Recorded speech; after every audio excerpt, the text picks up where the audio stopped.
देश के गौरव और देश की बेटियां, जिन्होंने भारत ही नहीं विदेशों के भी कई टूर्नामेंट्स में, यहाँ तक कि ओलंपिक्स में जिन्होंने मेडल लाकर देश का नाम रोशन किया, आज वो धरने पर क्यों बैठे हुए हैं?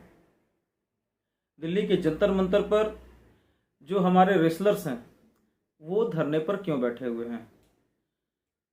उनका जो मांग है कुश्ती संघ के अध्यक्ष उनके इस्तीफा देने की और उनके गिरफ्तारी की, उनके बर्खास्त करने की, वो कहाँ तक जायज़ है? और उनके इस धरने में, उनके इस प्रदर्शन में राजनीतिक लोगों का जमावड़ा जिस तरीके से लग रहा है वो कहाँ तक जायज़ है? आज इन सभी विषयों पर बात करेंगे। नमस्कार, मैं आपका दोस्त आनंद राय आपका स्वागत करता हूं। आज इसी मुद्दे पर मेरा ये वीडियो आपके लिए मैं प्रस्तुत करने जा रहा हूं। इसके पहले भी मैंने जितनी वीडियोस डाली हैं, आपका प्यार और आपका आशीर्वाद, बहुत से महानुभावों का उनका सजेशन भी मुझे मिलते रहा कि मुझे क्या इम्प्रूव करना चाहिए और किस तरीके से अपनी बातों को आप तक पहुंचाने का काम मुझे करना चाहिए। आज बात करेंगे जंतर मंतर पर विगत 10-12 दिनों से जो हमारे पहलवान, हमारे देश की शान बेटियां जो धरने पर लगातार दिन रात बैठी हुई हैं, वो आखिर क्यों बैठी हैं? ऐसा नहीं है कि 10-12 दिन पहले जाके बैठे, 3 महीने पहले भी वे धरने पर बैठ चुके हैं। उनका मांग यह था, जब वो 3 महीने पहले धरने पर बैठे थे, कि कुश्ती संघ के अध्यक्ष बृजभूषण शरण सिंह को उस पद से हटाया जाए। और आरोप यह था कि उन्होंने महिला पहलवानों के साथ यौन शोषण और यौन उत्पीड़न किया है। आरोप बहुत ही गंभीर था, जिसको देखते हुए केंद्र सरकार द्वारा एक कमेटी गठन की गई पीटी मैरी कॉम के नेतृत्व में। वह कमेटी अपना रिपोर्ट देती, सभी पहलवानों से का राय उन्होंने जाना, बृजभूषण शरण सिंह का राय उन्होंने जाना और अपनी वह रिपोर्ट पेश करती। उसके पहले ही दोबारा यह पहलवान धरने पर आके बैठ गए। आरोप यह लगाया जा रहा है बृजभूषण शरण सिंह की तरफ से कि सिर्फ एक ही अखाड़े के पहलवान हैं, महावीर अखाड़े के फोगट परिवार, और उसी फोगट परिवार की एक सदस्य भी उस जांच कमेटी की हिस्सा थी। तो ऐसा क्या हो गया कि उसी परिवार के एक सदस्य जो जांच कमेटी की भी हिस्सा थे, और उनका जांच पूरा होने से पहले, उनकी रिपोर्ट सबमिट होने से पहले, ये सारे पहलवान फिर से जंतर मंतर पर धरने पर बैठ गए। साथियों, कहीं न कहीं किसी न किसी रूप में यह एक साजिश को भी दर्शाता है। क्या उनका धरना जो है वह जायज है? अगर जायज है तो उन्हें न्याय जरूर मिलनी चाहिए। बृजभूषण शरण सिंह ने भी अपने बचाव में बहुत सारी बातें कही, बहुत सारे बयान दिए और अपना पक्ष उन्होंने बहुत ही अच्छी तरीके से रखा है। उनका एक ही बात कहना है कि अगर मेरा दोष सिद्ध हो जाए, मैं दोषी साबित हो जाऊं, तो मुझे आप फांसी दे दीजिए, पर मैं दोष लेकर इस्तीफा नहीं दूंगा।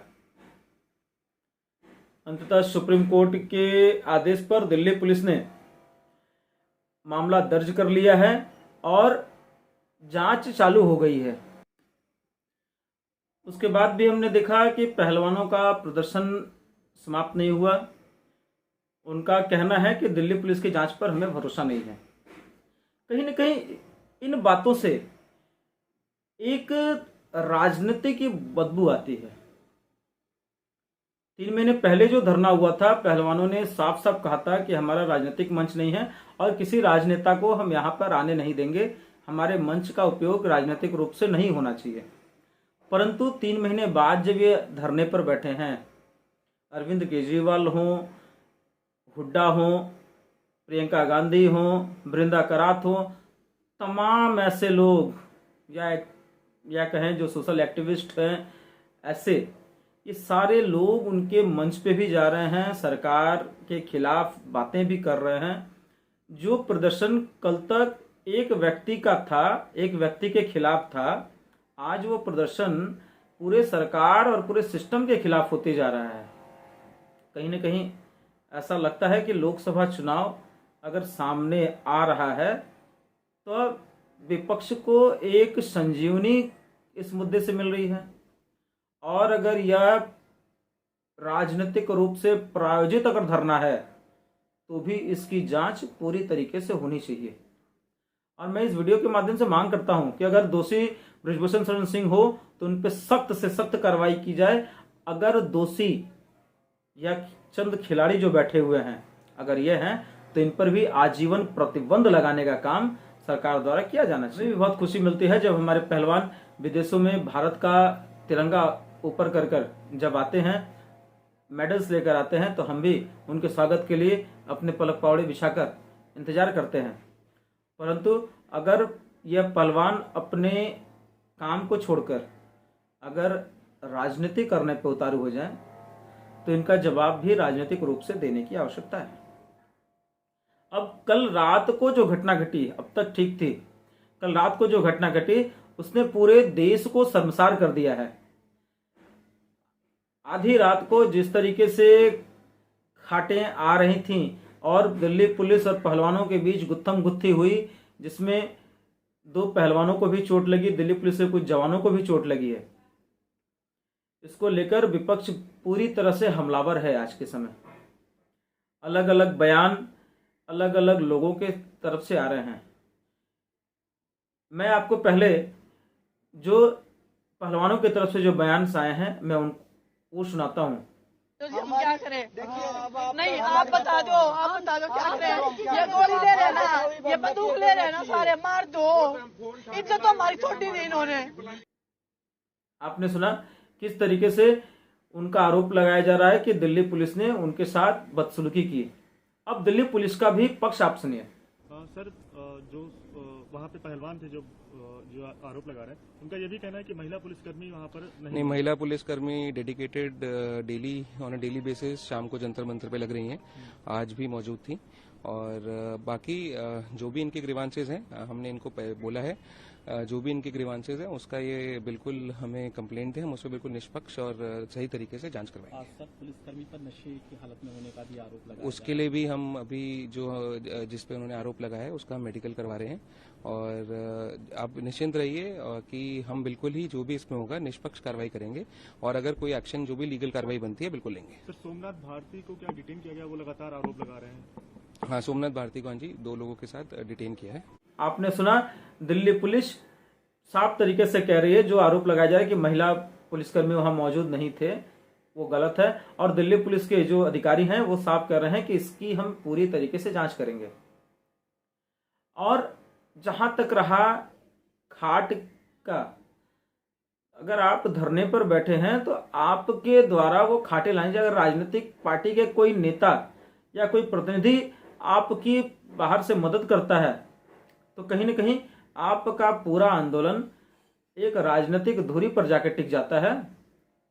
यहीं से आपके आंदोलन और आपके नियत पर एक शंका उत्पन्न होती है। मैं अपनी बात आप तक पहुंचाने में कितना सफल रहा कितना असफल रहा यह तो आप निर्णय लेंगे, परंतु आपके बुद्धि विवेक पर बहुत सारी बातों को मैं छोड़े जा रहा हूं, आप भी करिए। अगर हमारे देश की बेटियां, हमारी शान अगर धरने पर बैठी हैं तो वो गलत है, उनको न्याय जरूर मिलना चाहिए। लेकिन अगर किसी राजनीतिक षड्यंत्र और प्रोपेगेंडा के तहत अगर वो धरने में बैठे हैं तो इसकी भी जांच पूरी तरीके से होनी चाहिए। इसी के साथ मैं इस विषय को यहीं समाप्त करता हूं। आगे की अपडेट्स के लिए मैं फिर आपसे मिलूंगा।